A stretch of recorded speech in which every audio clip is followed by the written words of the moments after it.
പാലക്കാട് ജില്ലയിലെ പട്ടാമ്പി ഗുരുവായൂർ റൂട്ടിൽ കൂട്ടുപാത എന്ന സ്ഥലത്താണ് കരിങ്കല്ലുകൾ കൊണ്ട് നിർമ്മിച്ചിട്ടുള്ള ഈ ക്ഷേത്രം. കട്ടിൽമാടം എന്ന പേരിലാണ് ഇത് അറിയപ്പെടുന്നത്.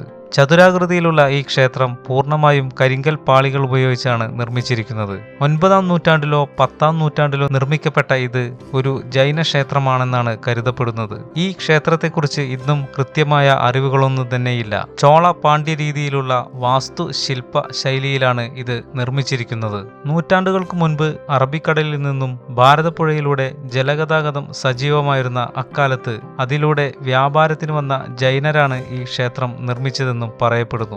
ജൈനമത തീർത്ഥങ്കരുടെ രൂപങ്ങളാണ് ക്ഷേത്രഭിത്തിയിൽ കാണുന്നതെന്നാണ് ചരിത്ര ഗവേഷകർ പറയുന്നത്. അതിഗംഭീരമായ കൊത്തുപണികളാണ് ക്ഷേത്ര ഗോപുരത്തിലും ഭിത്തിയിലും ഉള്ളത്. ഇവിടെ നിർമ്മിച്ച് പട്ടാമ്പിയിലെ തളി ക്ഷേത്രത്തിലേക്ക് കൊണ്ടുപോകാനാണ് ഇത് നിർമ്മിച്ചതെന്നും പിന്നീട് മറ്റ് കാരണങ്ങൾ കൊണ്ട് ക്ഷേത്രം ഇവിടെ ഉപേക്ഷിക്കുകയായിരുന്നെന്നും പറയപ്പെടുന്നു. ഇതിൽ കട്ടിൽ എന്നാൽ 4 കാലുകളോടുകൂടിയ പരന്ന വസ്തു എന്നും മാടം എന്നാൽ ഉയരത്തിൽ നിൽക്കുന്നത് അഥവാ ഗോപുരമെന്നുമാണ് അർത്ഥമാക്കുന്നത്. 10 അടി സമചതുരത്തിലാണ് ഇത് നിർമ്മിച്ചിരിക്കുന്നത്. ക്ഷേത്രത്തിനകത്ത് ഒരു ചെറിയ കിണർ ഉണ്ടായിരുന്നെന്നും കാലക്രമേണ മൺമൂടി പോയതാണെന്നുമാണ് പറയപ്പെടുന്നത്. ഇതിന്റെ മറ്റൊരു സവിശേഷത വൃത്താകൃതിയിലാണ് ക്ഷേത്രത്തിന്റെ മച്ച് നിർമ്മിച്ചിരിക്കുന്നത്. ഈ ക്ഷേത്രത്തിനെ കുറിച്ച് പ്രദേശവാസികൾക്കും കൃത്യമായ അറിവുകൾ ഒന്നും തന്നെയില്ല. 1976 ജനുവരി 16 കേരള സർക്കാർ ഇതിനെ സംരക്ഷിത സ്മാരകമായി പ്രഖ്യാപിച്ചു. നേരത്തെ പൊതുമരാമത്ത് വകുപ്പിന്റെ കീഴിലായിരുന്ന ഈ കട്ടിൽമാടം 2004 ജനുവരിയിൽ